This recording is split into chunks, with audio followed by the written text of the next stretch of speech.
नमस्कार दोस्तों, skill by PM की और एक धमाकेदार क्लास में आपका स्वागत है। दोस्तों, आज मैं आपको नेटवर्क सेक्शन के एक आईसी जिसे आप लोग डीआरएक्स आईसी बोलते हो, उस आईसी के बारे में बताऊंगा कि वो आईसी कैसे काम करती है और उसमें खराबी होने से क्या क्या फॉल्ट आ सकते हैं।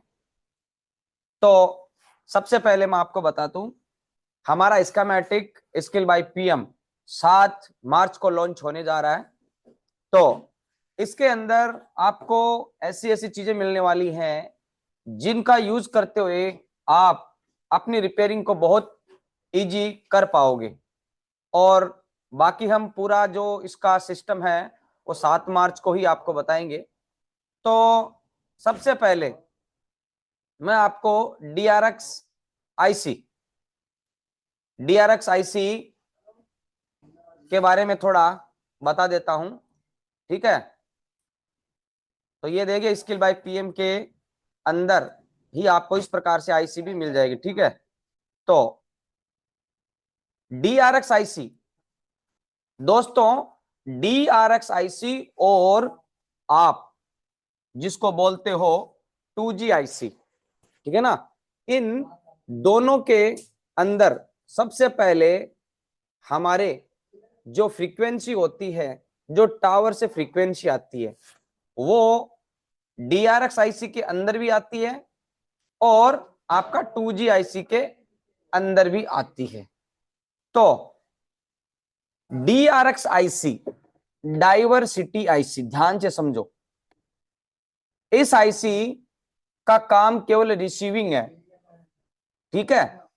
और जो आपकी 2G आईसी है उसका काम रिसीविंग भी है और ट्रांसमिटिंग भी है। तो चलिए हम और पहले उसको अच्छे से समझते हैं, रिसीविंग को, उसके बाद में हम इस आईसी पे चलेंगे। तो हम ओपन कर लेते हैं एक अपना page, blank page skill by PM का। और जल्दी की 7 मार्च से आपका स्कीमेटिक आ रहा है, इंडिया का पहला स्कीमेटिक, इंडिया का सक्सेसफुल हार्डवेयर सॉल्यूशन। और बाकी क्या क्या चीजें इसके अंदर होने वाली है वो जानने के लिए आप हमारे चैनल को सब्सक्राइब कर लीजिए। बाकी धमाकेदार एंट्री आप लोगों की हेल्प से स्किल बाय पीएम स्कीमेटिक की होने जा रही है। और नो डाउट इसमें कुछ ऐसा होगा जो किसी के पास नहीं होगा। बाकी आप खुद अंदाजा लगा सकते हो कि अगर हम अपना स्कीमेटिक बना रहे हैं, हार्डवेयर सॉल्यूशन बना रहे हैं, तो हमारे पास खुद का कितना नॉलेज होगा। तो चलिए दोस्तों, सबसे पहले हम बात कर लेते हैं रिसीविंग की, ठीक है। तो मैंने आपको क्या बताया, आपके मोबाइल के अंदर एक आईसी होगी डीआरएक्स आईसी, ये हो गई आपकी डीआरएक्स आईसी, ठीक है। और एक आईसी होगी आपकी 2G आईसी, जिसे आप लोग एफईएम भी बोलते हो, 2G बोल दो या एफईएम बोल दो। सबसे पहले जो सिग्नल होते हैं, तो 2G आईसी के अंदर जो सिग्नल आते हैं वो आपका एंटीना वायर के थ्रू आ गए। डीआरएक्स आईसी के खुद के एंटीना टिप्स होते हैं, ठीक है। ये डीआरएक्स आईसी का एंटीना टिप्स है जो इसके अंदर आ गया। अब क्या है, डीआरएक्स आईसी केवल रिसीविंग करती है सिग्नल को। ये जितने भी सिग्नल 2G 3G 4G के जो होते हैं उनको ये केवल रिसीव करती है, ये ट्रांसमिट नहीं करती है। और हमारी जो 2G आईसी है वो सिग्नल को रिसीव भी करती है और ट्रांसमिट भी करती है। तो अब क्या है, डीआरएक्स आईसी का एक काम तो हो गया सिग्नल को रिसीव करना। और दोस्तों, जब आप कॉलिंग के दौरान भी आपका जो इंटरनेट चलता रहता है बैकग्राउंड के अंदर, वो इसी डीआरएक्स आईसी की हेल्प से चलता है। दूसरा, बिना सिम के भी आपके पास आपातकालीन जो मैसेज आते हैं वो भी डीआरएक्स आईसी की हेल्प से आते हैं। अब हम इसको थोड़ा आगे समझते हैं। सबसे पहले आपको पता है हमारे मोबाइल के अंदर सबसे जो मेन नेटवर्क आईसी होती है जिसे हम बोलते हैं आरएफआईसी, आरएफआईसी, ठीक है। तो ये हमारी हो गई आरएफआईसी और ये हमारा हो गया सीपीयू। अब देखो सबसे पहले क्या है, DRX आईसी जुड़ी रहती है आपकी RFIC से, और 2G आईसी से जो सिग्नल आते हैं वो भी जुड़े रहते हैं RFIC से। RFIC यहां हो गई आपकी SDR, आपकी WTR, आपकी मीडियाटेक की जितनी भी है।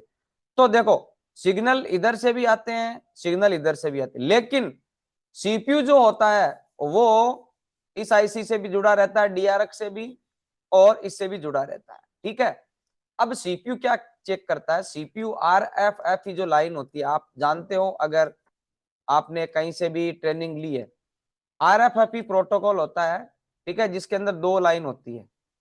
तो इन दोनों लाइनों की हेल्प से CPU सबसे पहले ये पता करता है कि जो सिग्नल आ रहे हैं वो इस आईसी के पास अच्छी, जैसे मान लो एक 900 मेगाहर्ट्ज की फ्रीक्वेंसी आ रही है, वो यहां भी आ रही है, और 900 मेगाहर्ट्ज की यहां भी आ रही है। तो CPU इस RFFE डेटा और क्लॉक की हेल्प से ये पता कर लेता है कि सबसे बेस्ट क्वालिटी का 900 मेगाहर्ट्ज की जो फ्रीक्वेंसी है या इसके पास है या इसके पास। अगर मान लो 10 सेकंड के लिए इसके पास अच्छी क्वालिटी की सिग्नल है, तो CPU इस आईसी से RFIC के अंदर सिग्नल भिजवाएगा, और 5 सेकंड बाद में इससे इसके पास अच्छी क्वालिटी नहीं, इसके पास है, तो वो स्विच करवा देगा उस फ्रीक्वेंसी को। ये CPU को पता कैसे चलता है, ये पता चलता है RFFE प्रोटोकॉल की हेल्प से। तो आज आपको पता चल गया होगा कि CPU कैसे स्विचिंग कराता है। तो CPU सबसे पहले DRX आईसी और 2G आईसी के अंदर जो इनपुट सिग्नल होते हैं वो RFFE प्रोटोकॉल के माध्यम से पता कर लेता है। अब देखो DRX आईसी जो होती है, ये 2 प्रकार की आईसी होती है आपकी, ठीक है ना, ये आईसी 2 प्रकार की होती है, तो हम उस पर चर्चा कर लेते हैं। अब देखो अगर आप रियल के अंदर एडवांस लेवल की रिपेयरिंग सीखना चाहते हैं, एडवांस लेवल का नॉलेज लेना चाहते हैं, तो आप ज्वाइन कीजिए हमारा ऑनलाइन कोर्स। अगर अभी आप ज्वाइन करते हैं तो हमारा जो ऑनलाइन कोर्स है, एंड्रॉइड का 5000, यूएफएस का 2000 और आईफोन का 15, हमने पीछे ऑफर निकाला था न्यू ईयर पे 2699 रुपए में, ये तीनों सिलेबस दे रहे थे। अब वो कोर्स हमारा बंद हो चुका है। अब हमारा जो कोर्स वापिस ऑफर आएगा वो आएगा आपका 24 जनवरी, ठीक है ना, सॉरी 24 जनवरी नहीं, ऑफर आएगा आपका 20 फरवरी से 28 फरवरी, 8 दिन, 1 हफ्ते का ऑफर रहने वाला है। तो क्या प्राइस रहेगी, देखो ये तो प्राइस आपको कभी नहीं मिलने वाली है, नई प्राइस आएगी, तो आपको उस टाइम तैयार रहना है ऑफर लेने के लिए, ठीक है। तो इसको हम क्लोज करते हैं और आगे समझते हैं। आई होप आपको आज पता चल गया होगा कि जो DRX आईसी है वो रिसीविंग का काम करती है, ये जो सिग्नल वापिस RFIC जो भेजती है वो 2G आईसी के थ्रू आपका जो टावर लगे रहते हैं वहां तक पहुंचते हैं। अब आज आपको मैं DRX आईसी के बारे में बहुत सारी चीजें बताने जा रहा हूं, तो चलिए हम इसको आगे एक्सप्लेन करते हैं। तो हम सबसे पहले इसको क्लीन कर लेते हैं और इसको क्लोज करते हैं और वापिस चलते हैं स्किल बाय PM। तो देखो यहां सबसे पहले DRX आईसी जो होती है ना वो 2 तरीके की होती है।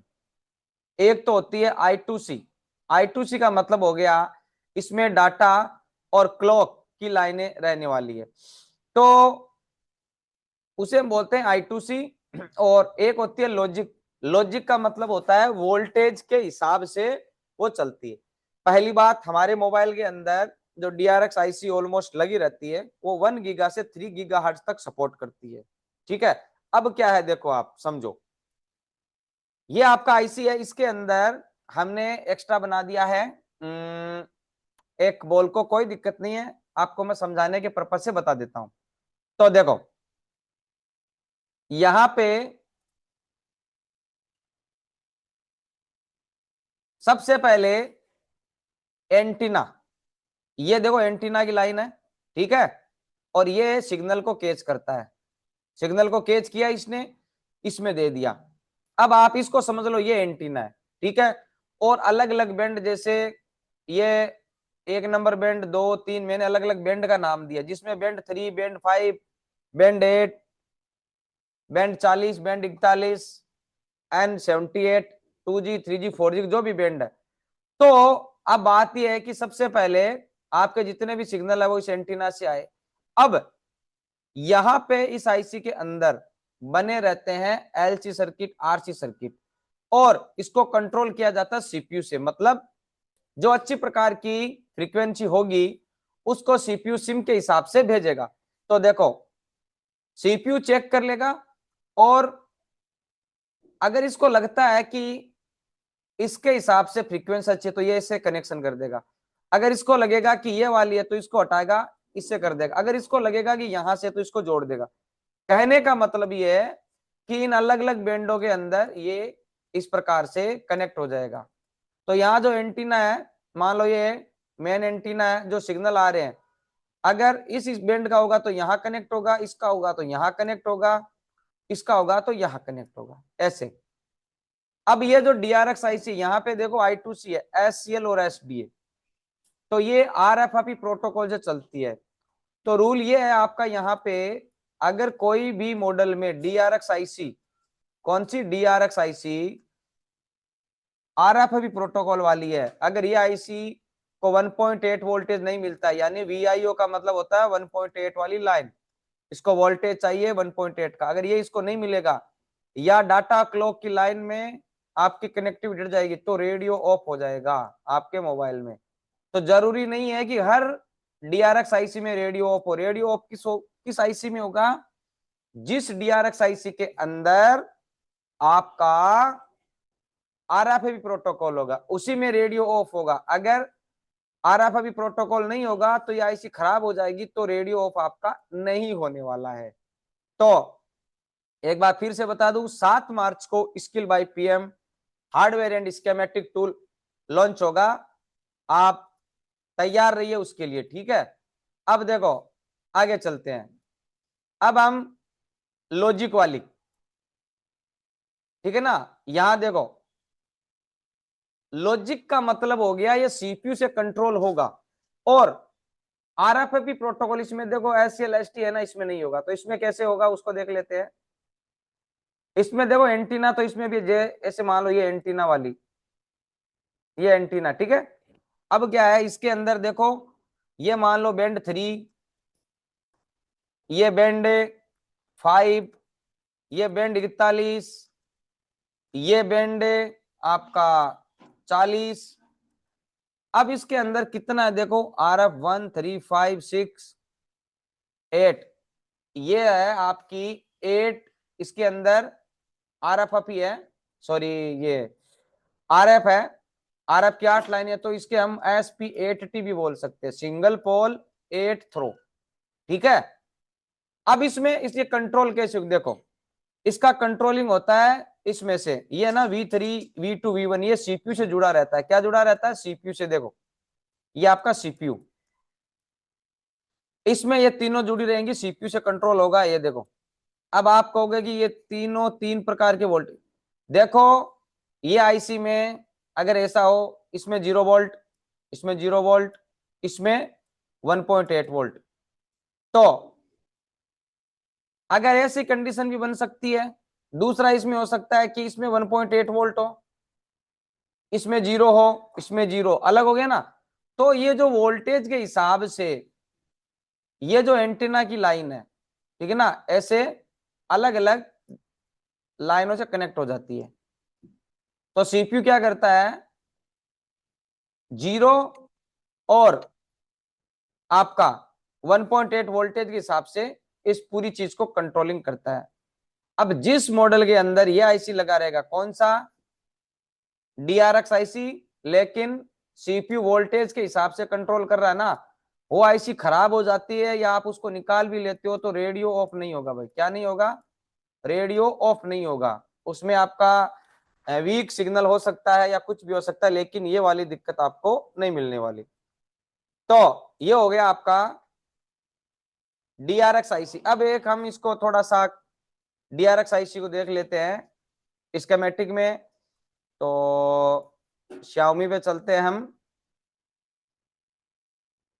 अपना Xiaomi ये रहा, Redmi, Redmi series 8A, 8A में देख लेते हैं। Redmi 8A लेआउट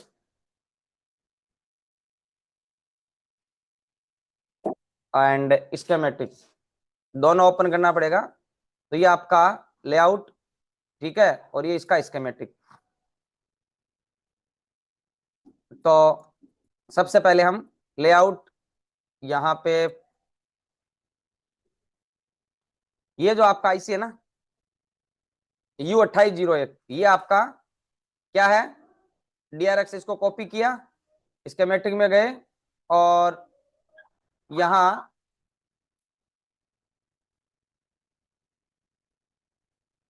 टेस्ट करेंगे हम।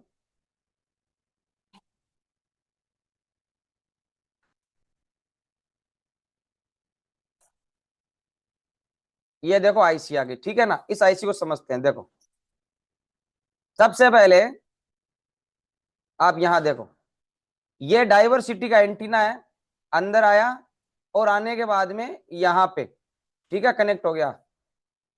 तो इसको थोड़ा हम बड़ा कर लेते हैं और देखो ध्यान से समझो, यहाँ क्या सिचुएशन बन रहा है जो मैंने आपको बताया।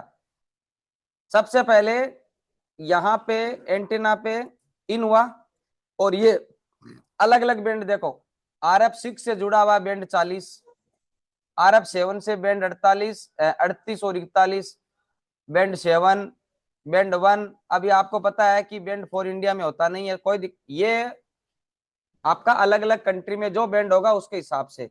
अब इसके अंदर देखो RFID डेटा क्लॉक, ये रहा डेटा और क्लॉक, यानी इसके हिसाब से सीपीयू पता कर लेगा कि जो एंटीना से फ्रीक्वेंसी आ रही वो सबसे पावरफुल इसमें है या 2G आईसी में, ठीक है। और दूसरा ये देखिए जितने भी बैंड है सभी बैंड आपका जुड़ा हुआ है।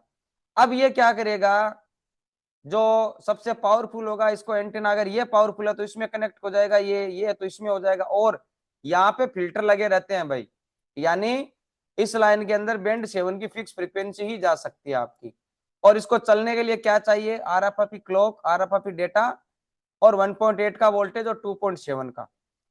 तो आप लिख लो जो डिजिटल आईसी होती है, डिजिटल, ठीक है, उन आईसी के अंदर 1.8 का वोल्टेज मिलता है। किस लिए, इस डिजिटल सेक्शन को चलाने के लिए।